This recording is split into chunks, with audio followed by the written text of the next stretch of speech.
Bismillahirrahmanirrahim. Wassalatu wassalamu ala rasulillah.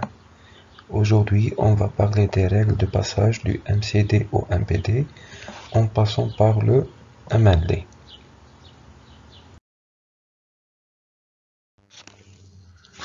Pour commencer, soyez une ville.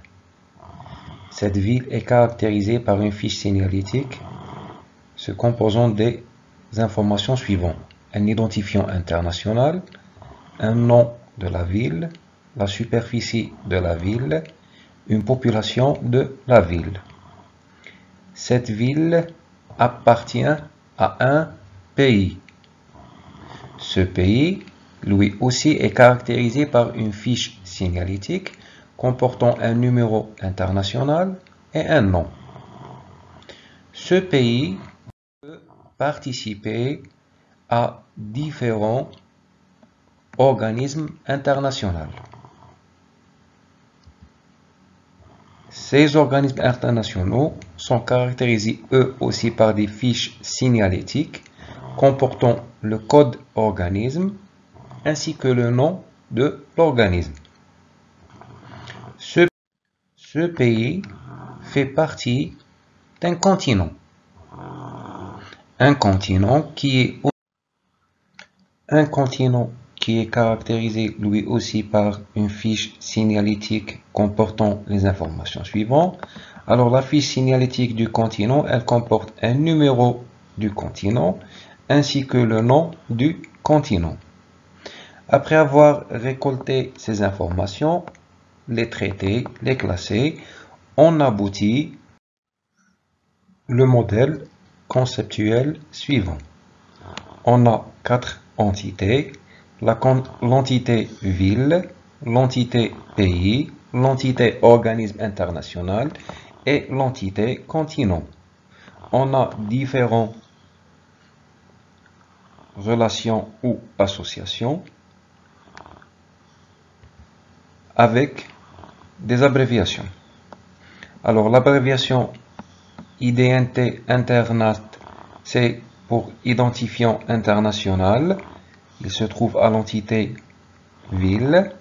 Le NUM Internat, c'est le numéro international. On le trouve dans l'entité pays. Le NUM Compte, c'est le numéro continent. On le trouve dans l'entité continent. Ainsi que le nom compte, c'est le nom continent. On le trouve dans l'entité continent. Dans notre MCD, on trouve différents types de relations. On a des relations père-fils, on a des relations père-père et on a même une relation réflexive. Pour le passage du MCD au MLD, on doit appliquer des règles. La première règle consiste à: une entité du MCD devient une table. Son identifiant devient la clé primaire de la table. Et les autres propriétés deviennent les attributs de la table. On a par exemple l'entité ville. Au niveau du MCD, on l'appelle entité ville. Au niveau du MLD, on l'appelle table ville. Les attributs au niveau de l'entité, on les appelle, plutôt les propriétés au niveau de l'entité, on les appelle attributs. L'identifiant de l'entité est appelé clé primaire au niveau de MLD. Pour différencier la clé primaire des autres attributs, on le souligne. La même chose avec l'entité continent. Elle devient la table continent. L'identifiant de l'entité devient la clé primaire. Et c'est la même chose avec l'entité pays, qui devient la table pays. L'identifiant de l'entité pays devient la clé primaire de la table pays. Ça, c'était pour la première règle. La deuxième règle, ça concerne les types de relations. on trouve le premier cas, c'est la relation de type père-fils. Qu'est-ce qu'une relation de type père-fils? Les relations qui ont des cardinalités entité paire, c'est 0n ou 1n. Et cardinalité entité fils, c'est 0,1 ou 1,1. Alors, côté paire, le maximum, c'est n. Côté fils, le maximum, c'est 1. Dans le cas où on a une relation de type paire-fils, qu'est-ce qu'on va faire? La première des choses, l'entité paire devient la table paire, d'après la première règle. La même chose, l'entité fils devient la table fils. L'identifiant de l'entité paire devient attribut de la table fils. Cet attribut est aussi appelé clé étrangère. Pour plus de détails, on va prendre la relation appartient qui relie le continent avec l'entité pays. C'est une relation de cardinalité 1n côté continent et 1,1 côté pays. Alors, l'entité continent devient une table continent. L'entité pays devient la table pays. En plus des champs de la table pays, la clé primaire de la table continent est ajoutée à la table pays. Pour la différencier des autres champs, on lui rajoute un dièse. Le dièse signifie que ce champ est une clé étrangère. La même chose pour la relation se situe qui relie entre ville et pays. Se situe, c'est une relation ou une association qui relie ville à pays avec des cardinalités 1n côté pays et 1,1 côté ville.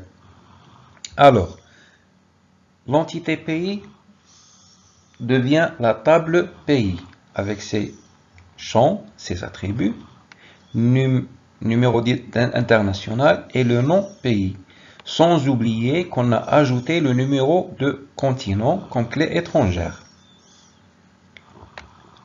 L'entité ville devient la table ville avec ses propres attributs en lui rajoutant la clé primaire de la table pays avec le dièse pour définir que c'est une clé étrangère. Un autre cas, c'est les relations de type pair-pair. Une relation de type pair-pair, qu'est-ce que c'est? Les cardinalités des entités, c'est soit 0n ou 1n de tous les côtés de la relation. Dans ce cas, qu'est-ce qu'on va faire? On va créer une nouvelle table correspondant à la relation. Les attributs de la table sont, premièrement, les propriétés de la relation, s'il y en a, évidemment. Deuxièmement, les identifiants des entités intervenant dans la relation.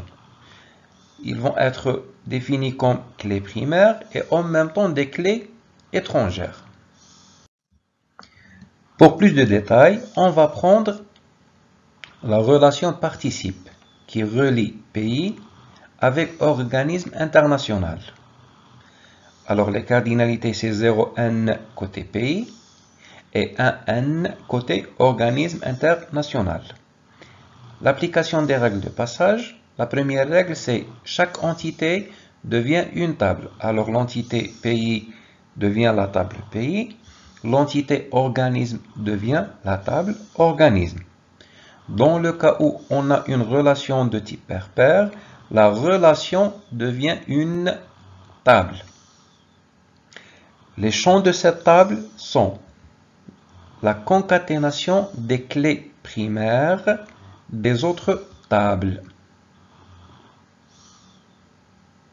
Alors, cette concaténation nous donne la clé primaire de la table participe et en même temps, ce sont deux champs ou deux clés étrangères vers d'autres tables. Un cas particulier. Soit ville A, une ville.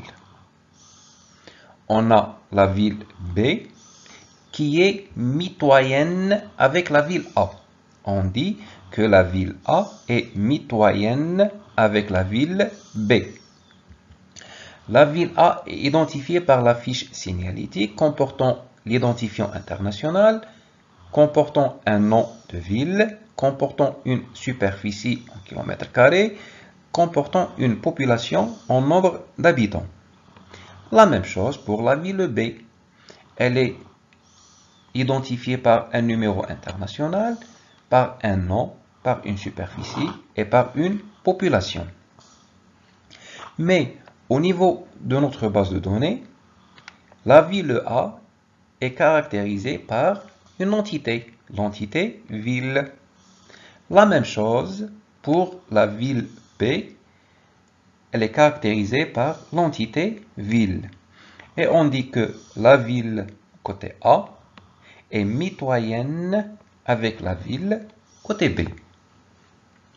Si on lit cette relation vers ce sens, on peut trouver une ville qui n'a pas de ville mitoyen. Exemple d'une ville qui se trouve ou qui se situe dans une île qui n'a pas de ville mitoyenne. Alors les cardinalités seront 1, 0. Comme on peut trouver des villes qui ont une autre ville mitoyenne, deux autres villes mitoyennes, trois villes autres villes mitoyennes, et ainsi de suite. Ça veut dire on met un n. Le maximum c'est n. La même chose. Si on lit la relation dans l'autre sens, on va trouver des cardinalités de 0, n. Le problème qui se pose, c'est que le même nom de l'entité, et ça, c'est une répétition. Le système n'accepte pas cette répétition, c'est une erreur. Alors, qu'est-ce qu'on va faire? On va enlever une entité et relier une entité à elle-même en gardant les mêmes cardinalités. Et notre relation sera comme suit. Alors, la ville, l'entité ville, est en relation mitoyenne avec elle-même. On appelle ce type de relation des relations réflexives. Une relation ou une association réflexive ou une aire est une association qui relie une entité à elle-même. C'est une entité qui est reliée à elle-même. Pour le passage. Alors, pour le passage du MCD au MLD, on applique les mêmes règles précédentes. Qu'est-ce que ça veut dire? Lorsqu'on a une relation de type pair-pair, dans notre cas mitoyenne, c'est une relation de type pair-pair, puisqu'on a les cardinalités 0n, 0n partout. Alors, mitoyenne, c'est une relation de type pair-pair, elle va devenir une table, la table mitoyenne. Et puisque la relation réflexive, elle est équivalente à une relation entre deux entités du même type. On a dit dans une relation de type pair-pair, la relation devient une table et elle va prendre les clés des deux tables, des deux autres tables. Alors, qu'est-ce qu'on va faire? On va lui ajouter la clé de la première table et la clé de la deuxième table. Le problème qui se pose, ce sont les mêmes champs. Pour les différencier, on va proposer un A pour le premier et un B pour le deuxième, pour différencier les champs. En lui ajoutant le soulignement pour désigner que ce sont des clés primaires et en même temps les dièses pour définir, plutôt pour désigner que ce sont des clés étrangères. Ça, c'était pour une relation réflexive. Alors, pour finaliser, notre modèle logique de données ou notre MLD va comporter 6 tables. La table organisme international. La table contient la table pays, la table ville et la table participe ainsi que la table mitoyen. On peut aussi schématiser notre MLD comme ça. Alors c'est une représentation graphique du MLD où on appelle ça un MLDR, MLD relationnel. À la fin, on aura 6 tables, 1, 2, 3, 4, 5 et 6. Et on aura 6 clés étrangères.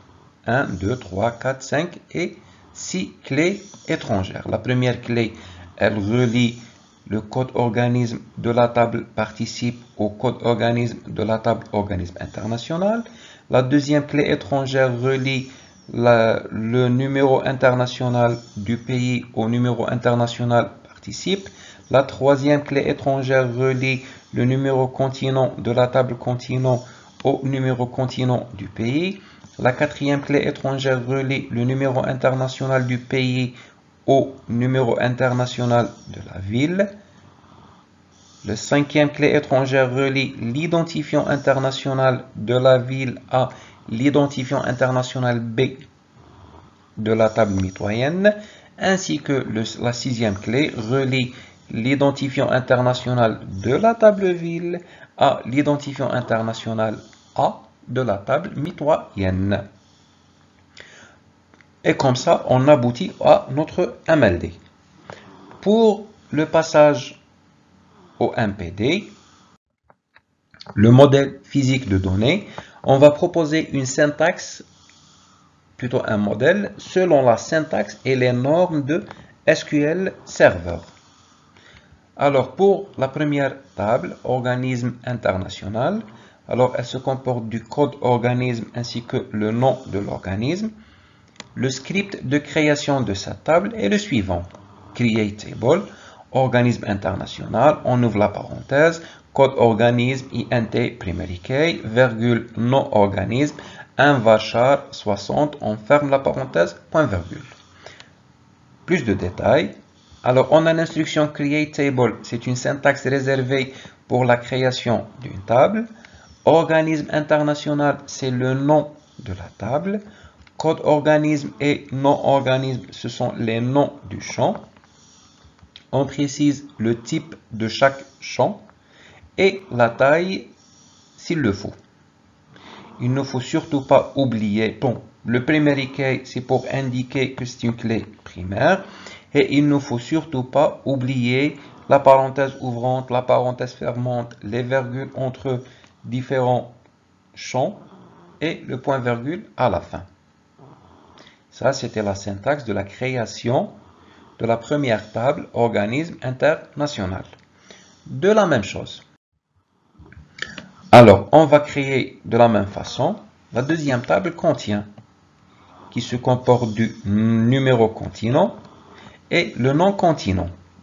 Create table, le nom de la table continent, le numéro continent et le nom continent. Pour la table, troisième table, c'est la table pays. Le script de création de cette table est le suivant. Create table, pays, le nom de la table, num international de type int primary key, nom du pays un varchar 60. Alors là, on a un champ clé étrangère, num continent. C'est un clé étrangère. Il fait référence à la table continent. Alors, lorsqu'on a des clés étrangères, il faut respecter le type du champ. On ne peut pas déclarer num continent de la table pays, par exemple un varchar ou numérique ou texte. Et au niveau de la table continent, on le déclare int. Il faut respecter qu'ils y aient le même type et la même taille. Voilà. Le numéro continent est déclaré int au niveau de la table continent. On doit le déclarer int au niveau de la table pays. Pour la quatrième table, c'est la table ville. C'est la même chose. Ville, create table ville. Et on introduit les champs de la table, en précisant le type de chaque champ, ainsi que la taille s'il le faut. On ajoute le primary key pour indiquer la clé primaire de la table. Là aussi, on a une clé étrangère, c'est un numéro international, num internat. Il est de type INT. Alors, pour la cinquième table participe, c'est le code organisme et le numéro international. Ce sont deux clés primaires. Le problème qui se pose avec le SQL Server, bon, on ne dit pas que c'est un problème, mais c'est la syntaxe qu'il faut respecter. La syntaxe de SQL Server n'accepte pas de définir deux entités, deux champs clés primaires en même temps. Ça va causer une erreur. Alors, qu'est-ce qu'on va faire? On va tout simplement écrire note nulle. On doit ajouter l'information note nulle près de chaque champ clé primaire. Et on va plus tard voir comment déclarer les clés primaires dans le cas où on a plus qu'un champ comme clé primaire. Pour la sixième table, c'est la même chose. Elle se comporte de deux clés primaires qui sont en même temps des clés étrangères. Alors, create table, le nom de la table mitoyenne, le premier champ, le type, la taille, note nulle, virgule. Le deuxième champ, le type, la taille, note nulle et on ferme la parenthèse. Après avoir créé les tables, on passe maintenant à la création des contraintes. Les contraintes qu'on va créer, c'est la contrainte des clés primaires pour les tables qu'on n'a pas encore créées de primary key, ainsi que la création des clés étrangères. Alors, pour la syntaxe de création des clés étrangères, on remarque que la table participe à deux clés étrangères. La première des choses, on va créer la primary key. Pour la création du primary key de la table participe, on utilise l'instruction suivante. Alter table participe, add constraint, un nom de la contrainte, le type primary key. On ouvre la parenthèse et on introduit les champs qui font partie du primary key. Et c'est la même chose avec la table mitoyenne. La table mitoyenne, elle aussi, a deux champs comme clés primaires. Alors, on va utiliser la même instruction presque, c'est alter table, le nom de la table, add constraint, le nom de la contrainte, c'est un nom proposé par l'utilisateur, le type, c'est primary key. On ouvre la parenthèse, on introduit les deux champs, puisque les deux champs sont des clés primaires en même temps. C'est la concaténation de ces deux champs qui nous donne la clé primaire. On va passer maintenant à la création des clés étrangères.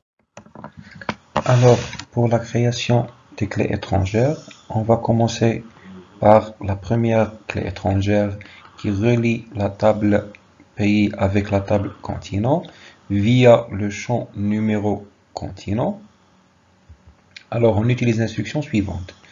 Alter table, la table pays, add constraint, un nom du contrainte, FK c'est pour foreign key, pays, continent, ça veut dire ce foreign key va relier le pays avec le continent. Le type de la contrainte c'est foreign key. On ouvre une parenthèse, on introduit le nom qui relie les deux tables. C'est numéro continent qui fait référence à la table continent au champ num continent. Avec plus de détails, alors on dit que le champ numéro continent qui se trouve au niveau de la table pays, il fait référence au champ numéro continent qui se trouve dans la table continent. Et comme ça, on crée notre foreign key. Pour la deuxième foreign key qui relie la table ville à la table pays via le champ numéro international. C'est la même syntaxe. Alter table, le nom de la table ville, add constraint, le nom de la contrainte, le type c'est foreign key. On ouvre la parenthèse, on introduit le champ, c'est numéro international qui se trouve dans la table ville, qui fait référence au champ numéro international qui se trouve dans la table pays. Et on termine par le même principe. La troisième contrainte, la troisième foreign key, elle relie la table participe à la table pays via le numéro international. Alors c'est alter table participe, add constraint, un nom d'une contrainte proposée par l'utilisateur. Le type de la contrainte c'est foreign key. Le numéro international c'est le champ qui relie les deux tables, qui fait référence à la table pays. Le champ numéro international. La quatrième foreign key, c'est la même chose. C'est toujours entre la table participe, mais cette fois-ci avec la table organisme international via le champ code organisme. Alors, c'est la même syntaxe. Alter table, le nom de la table, toujours participe. Ajouter une contrainte, add constraint. Un nom d'une contrainte proposée par l'utilisateur. Le type de la contrainte, c'est une foreign key. Entre parenthèses, le champ qui relie les deux tables, qui fait référence à la table organisme international, le champ code organisme. Pour la création de la cinquième clé étrangère, qui est un petit peu spéciale, elle est la sixième, tout simplement. On a la table ville qui est reliée avec la table mitoyenne. La syntaxe de la création de cette clé étrangère est la suivante. Alter table mitoyenne, add constraint, un nom d'une contrainte proposée toujours par l'utilisateur. Foreign key, c'est le type de la contrainte. Num international A, c'est le champ qui se trouve au niveau de la table mitoyenne, qui fait référence au champ identifiant international de la table ville. La spécificité de cette relation est que la table mitoyenne a deux relations avec la même table ville. C'est la sixième clé étrangère. C'est toujours numéro international B qui est relié avec identifiant international de la table ville. Pour la création de cette sixième clé étrangère, on utilise la syntaxe suivante. Alter table mitoyenne, add constraint, le nom d'une contrainte proposée toujours par l'utilisateur. Le type, c'est une foreign key. On ouvre la parenthèse, numéro international B, c'est le champ qui se trouve au niveau de la table mitoyenne, qui fait référence au champ identifiant international de la table ville. Et comme ça, on a abouti à la création du modèle physique de données selon la syntaxe et les normes de SQL Server. Merci pour votre attention et aux prochaines vidéos, Inch'Allah.